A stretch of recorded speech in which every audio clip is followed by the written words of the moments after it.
السلام عليكم. القصة ديالتنا اليوم هي واحد القصة اللي هي خطيرة جدا. القصة اللي كتكلم على المرأة الغدارة، كتكلم على المرأة اللي هي شريرة، هي ما تفكر، هي ما تخدم العقل ديالها وكاع داك التنوير ديالها. وفي الاخير ربي كل واحد كيجازي على الاعمال ديالو. الله سبحانه وتعالى يمهل ولا يهمل. دارت بزاف ديال الحوايج اللي هما ما يطيحوش على الانسان على العقل ديالو، وفي الاخر كيفاش حصلات بواحد الطريقه اللي هي في شكل. بغيتكم تبقاو حتى لاخر القصه، قصه رائعه جدا. بداو القصه على بركه الله.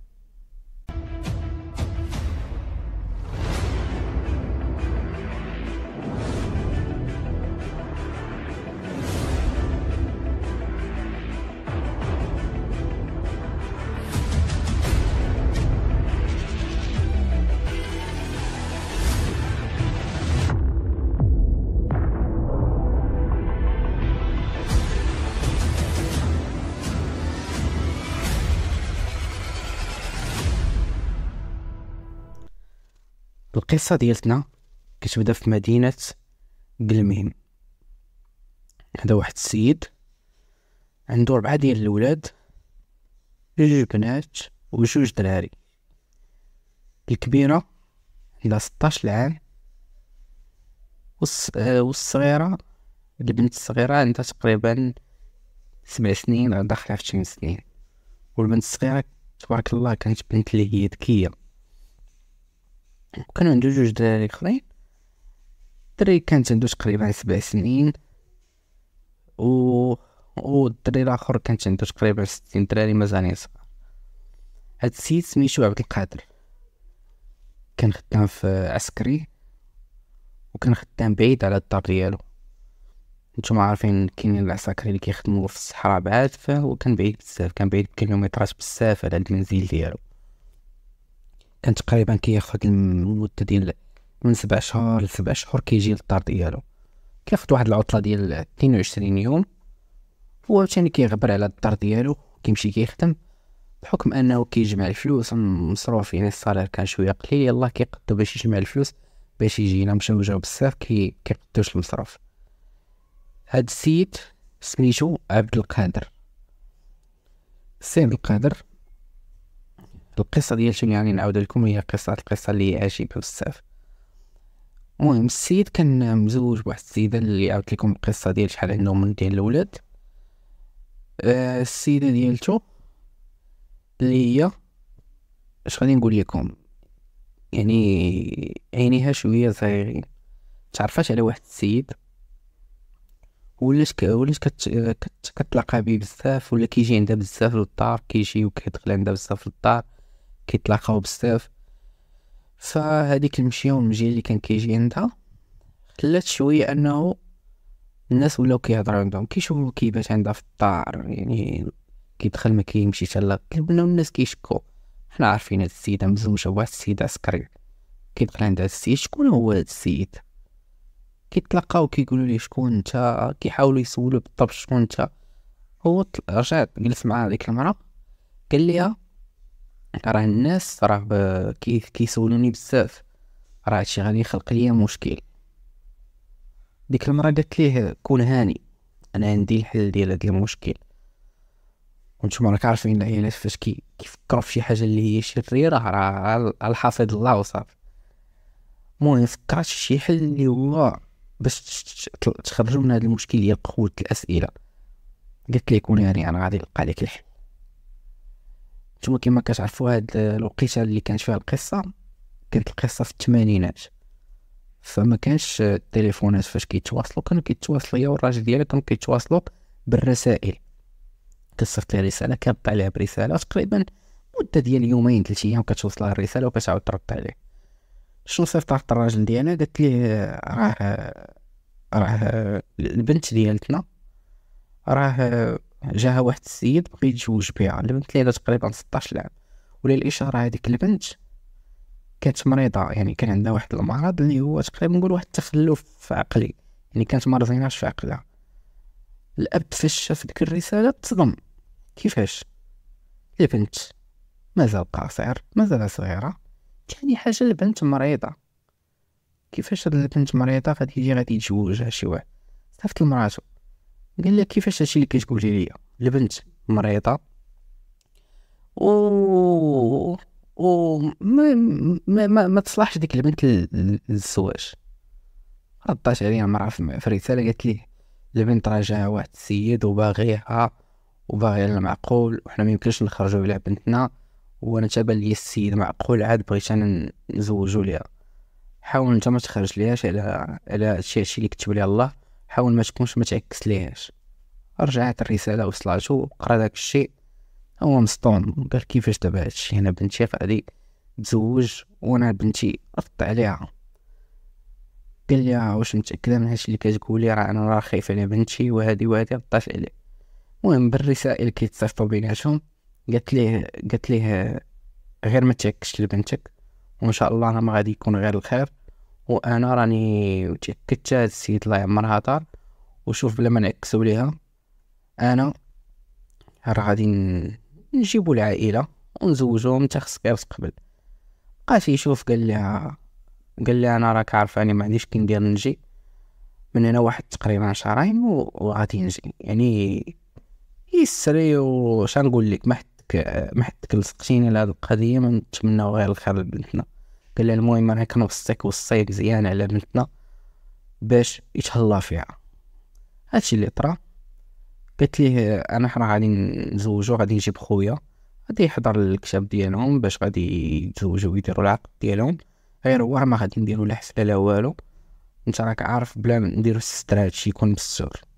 داكشي اللي طرا عيطات لخوها، جا خوها حضر، داروا داكشي صغير، لبساتها مسكينه، لبساتها اللبسه بيضا، قالت لها انتي راه اليوم هي العروسه، وبقات كتعمر ليها في راسها. البنت حسات براسها انها عروسه فرحانه اليوم العرس ديالي وهادي. جاو كتبوا الكتاب، داز كلشي، الراجل استنى معاهم الورقه، خوها مشى في حالو وصافي تسد الباب على اساس راه انه هو الراجل ديال بنتها. فاش تسد الباب شدات بنتها، قالت لها حيد هاد اللبسه اللي لابسه، لبسي حوايجك ديال الدار وسيري للبيت ديالك. وراكم عارفين فاش تزوجات راه السيده صافي راه ولات مع داك الراجل في الدار، يعني ما كاينش اللي غادي يشك فيهم. حسبي الله ونعم الوكيل.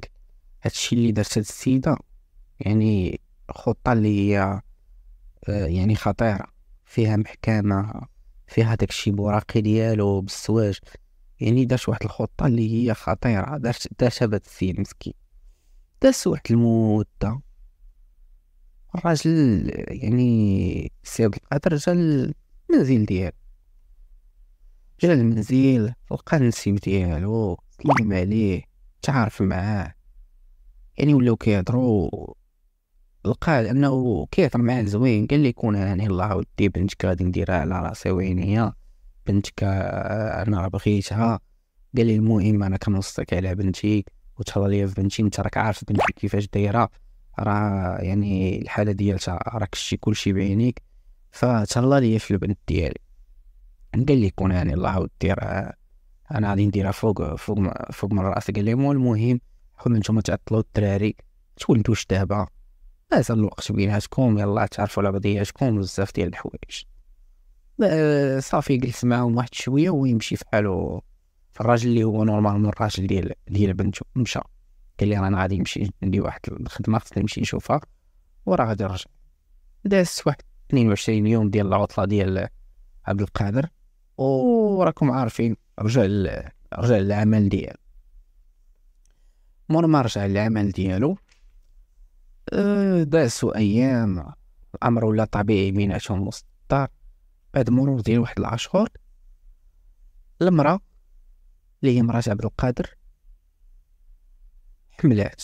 هنا المشكل، المراه حملات وهي تقولها للراجل اللي هو معها في الدار، قالت لي راني حملت. ويتصدم، قال لي واش دابا انت حملتي، واش غادي دير لنا مشكل؟ قلت قداش؟ قالت لي شوف كون هاني، انا غادي ندير واحد الخطه، ما تخافش، انت راك عارفني، انا غادي ندير واحد الخطه غادي نخرجوا من هادشي. كون هاني اش دارت؟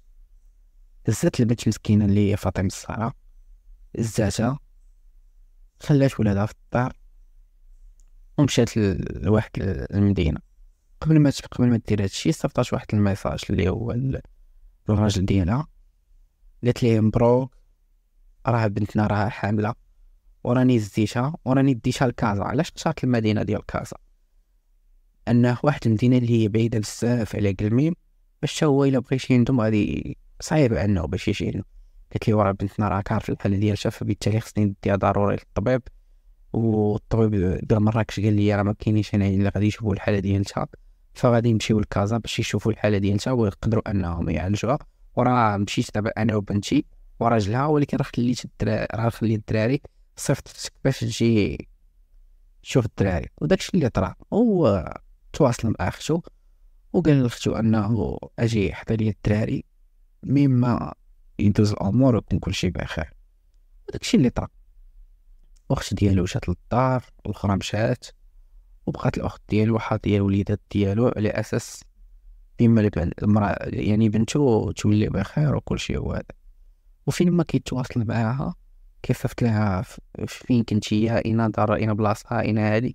كل مرة كتبقى تبدل ليه، كتقول لي راني وليت في الدار اخرى بلاصه الفلانيه، باش المهم يدوز داكشي هو هذا. وداكشي اللي طرا. المرأة ولدات، وفاش ولدات حاولت هي وداك السيد انهم الولد ما يديروش بالسميه ديالها، راكم عارفين يديروا بالسميه ديال الراجل وبنتها. زوروا داكشي، رشاو واحد الطبيب اللي كان تما، والطبيب يعني دار البنت بالسميه ديال بنتها مسكينه فاطمه الزهراء. هنايا باش داروا السميه ديالها شتات فاطمه الزهراء. نتوما عارفين فاطمه الزهراء مسكينه العقل ديالها اللي هو على قد الحال. بدات كتشرح ليها، كتقول لها نتيا راه كانت كتضرك ومشينا للطبيب، وفاش مشينا للطبيب وانتي تولدي هاد الوليد، فاش ولدتي هاد الوليد دابا راه هذا هو ولدك. وبقات كتحط وحدها بزاف وكتلعب معاه بزاف، كتقول لها انت كيرضع منك من هنايا. المهم بدات كتخليها الفكره نهار على نهار. والبنت مسكينه هي راه دات اخر عقلي، بقات كتدخلها الفكره لانها راه يلاه ولدات وولد هذا.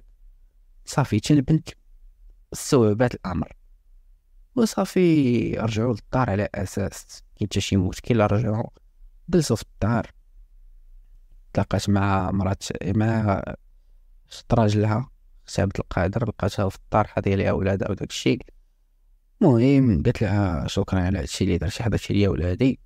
المهم دازو الايام، هي طلعت ليها خت راجلها في الراس، بقات كتناقش معاها بس صافي تمشي في حالها.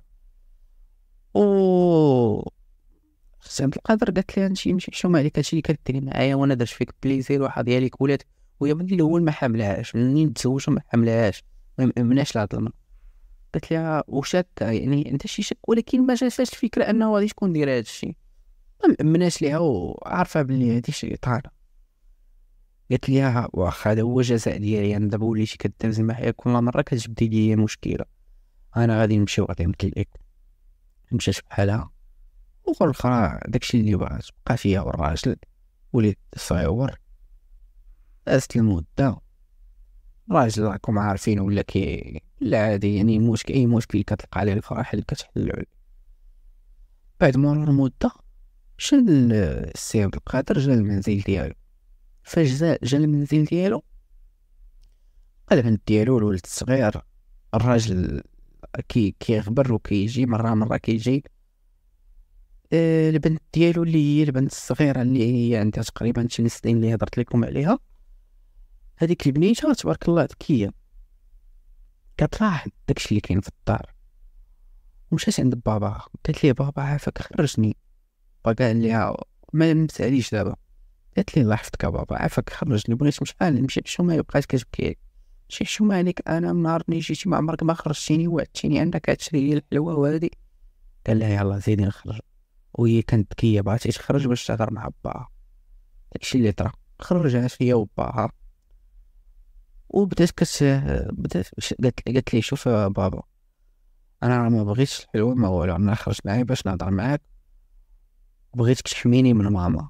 قال لها كيفاش؟ قالت لي بغيتك تحميني، تبارك الله واخا صغيره ولكن ذكيه. قال لها شنو كاين؟ قالت ليه فراسك داك الراجل راه ما مزوجش راه مزوج بماما. قال لها كيفاش؟ تصدم.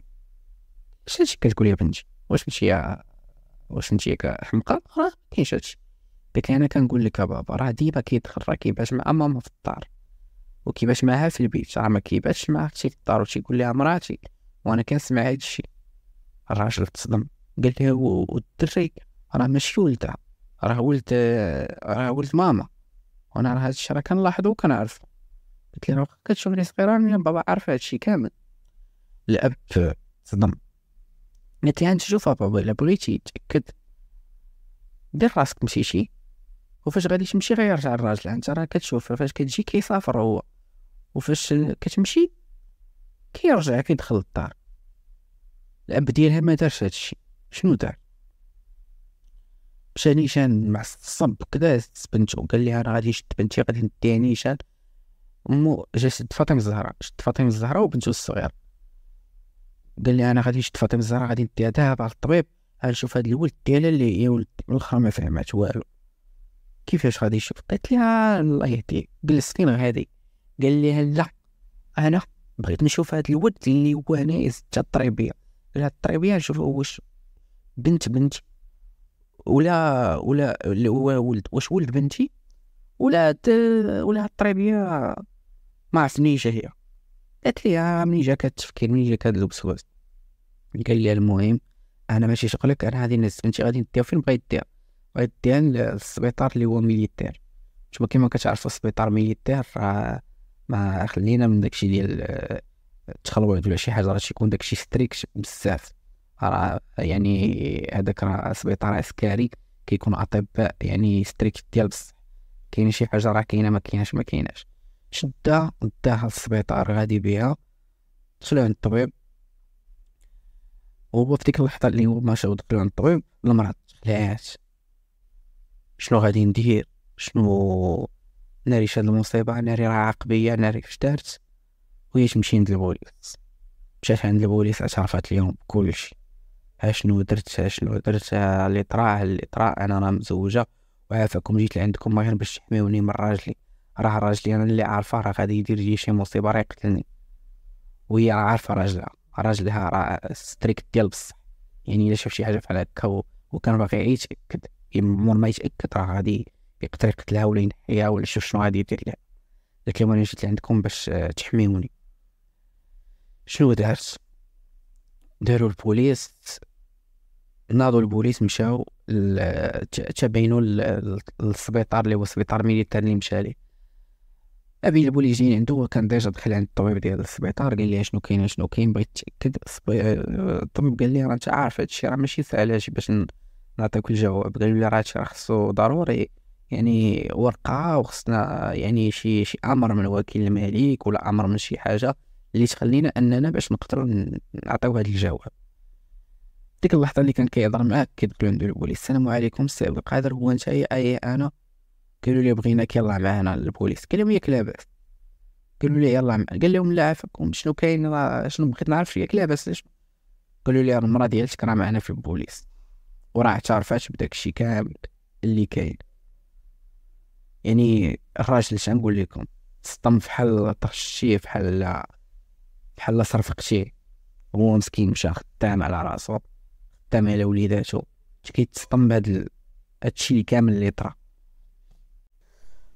من بعد هادشي كامل البوليس داروا الاجراءات ديالهم، تاكدوا من هاد الاقوال اللي كاينين، داروا لي تيست، داروا كلشي، لقاو بلي داكشي كامل القصه كامله كاينه، بلي انه الولد ماشي ولد المراه، راه ولد فاطمه الزهراء. ف يعني حكموا على كلشي. حكموا على اول حاجه على المراه بالتهم اللي هي التهمه ديال التصوير، لانهم هما شاركوا في داكشي ديال التصوير. حكموا عليها بالتهمه ديال الخيانه. حكموا على الراجل الثاني بالتهمه ديال الخيانه. وبسوا لانه يطلق البنت، لانه راه ما كانش مجوجها فطلق البنت. وحكموا على الطبيب اللي هو زور هذا الشيء. وهنايا تقريبا كتكون كتسال القصه ديالتنا. واللي بغيت نوصل لكم هو انه الانسان يعني ربي بعض المرات كيعطيه دي سيني باش انه يبعد على شي طريق، ولكن كيتمادى في الغلط ديالو. بنادم فاش كيتمادى في الغلط ديالو فراه كيتجازى، وكتكون الشوهه ديال شوهه اللي هي كبيره. كما كنشوف هاد القصة شوها بالحجج وبالبراهين وبالدلائل. كنتمنى ان هاد القصة تعجبكم. كنبغيكم عافاكم انكم تزيدوا التفاعل، لي جيم، لي بارطاج. هادشي اللي كيخليني انني نبحث على قصص اللي هما واعرين ونبارطاجيهم معكم. وإلا كان عندكم اي ملاحظة ولا اي حاجة بارطاجيوها معايا، ونتمنى انكم تجاوبوني في لي كومونتير وتعطوني الرأي ديالكم في هاد القصة.